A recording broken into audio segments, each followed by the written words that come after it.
तो पहला प्रश्न है, निम्नलिखित में कौन सदिश राशि है? सदिश राशि किसको बोलते हैं?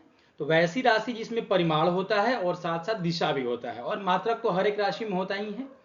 तो ऐसी कौन सी राशि है जिसमें परिमाण के साथ साथ दिशा भी है, डायरेक्शन भी है?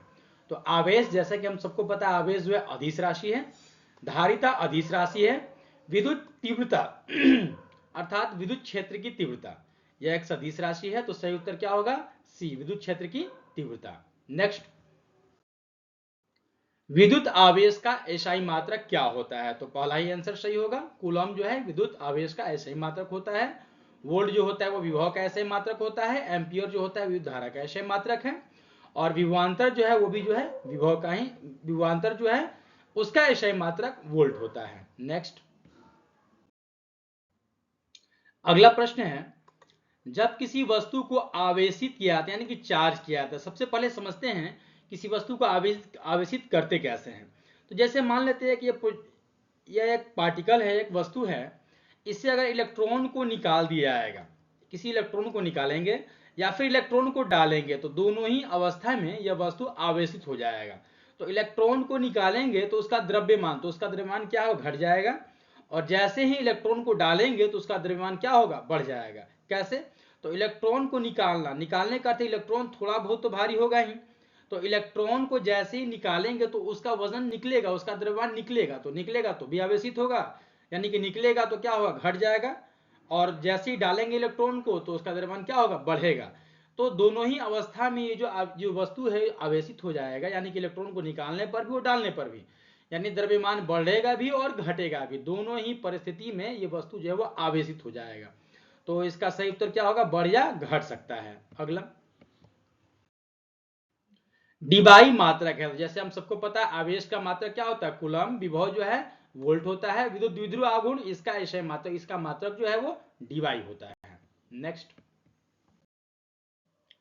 विद्युत क्षेत्र की तीव्रता का मात्रक क्या होता है? तो न्यूटन प्रति कूलम, न्यूटन प्रति कूलम जो है ये विद्युत क्षेत्र की तीव्रता का एसआई मात्रक होता है। नेक्स्ट, विद्युत विभव का मात्रक वोल्ट है और यह तुल्य है। तो V जो है ये किसके तुल्य होता है? तो V का एक फॉर्मूला हमको पता है, W/Q, यानी कि वर्क बाई चार्ज। तो वर्क का जो यूनिट होता है वो जूल होगा और ये पर कूलम। तो सही उत्तर क्या होगा इसका? जूल पर कूलम, जूल पर कूलम, ऑप्शन ए सही होगा। नेक्स्ट, विद्युत आवेश का ESU मात्रक होता है। विद्युत आवेश का ESU मात्रक होता है।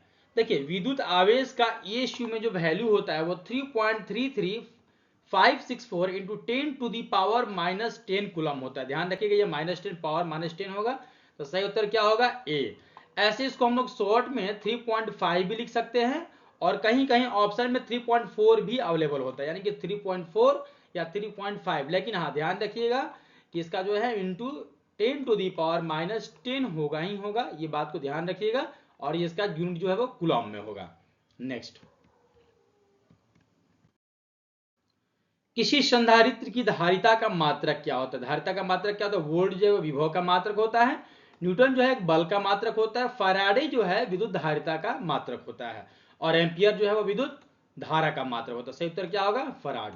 नेक्स्ट, स्थिर विद्युतीय क्षेत्र होता है। तो जैसे हम सब पढ़े हुए हैं कि स्थिर विद्युतीय क्षेत्र हमेशा ही क्या होता है? कंजर्वेटिव होता है, संरक्षी होता है। नेक्स्ट, एक आवेशित चालक की सतह के किसी बिंदु पर विद्युत क्षेत्र की तीव्रता कैसी होगी?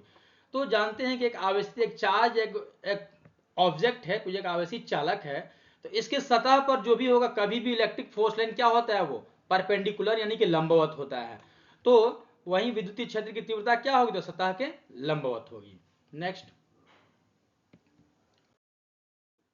विद्युत क्षेत्र रेखाएं संधारित प्लेटों के बीच होती है। तो विद्युत क्षेत्र रेखाएं क्या होगी? तो हमेशा ही समांतर होती है और एक इक्वल डिस्टेंस मेंटेन करती है, समान और समान दूरी पर होती है।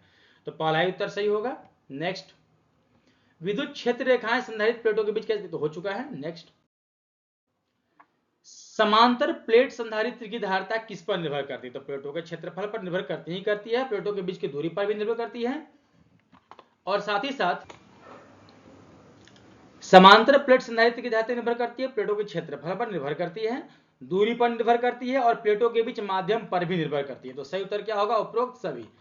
इसको आप कैसे पता करेंगे? तीनों पर डिपेंड करती है। ऐसे आप याद रख लीजिए अभी के लिए कि प्लेटों के क्षेत्रफल पर भी निर्भर करेगी, दूरी पर भी निर्भर करेगी और माध्यम पर भी निर्भर करेगा।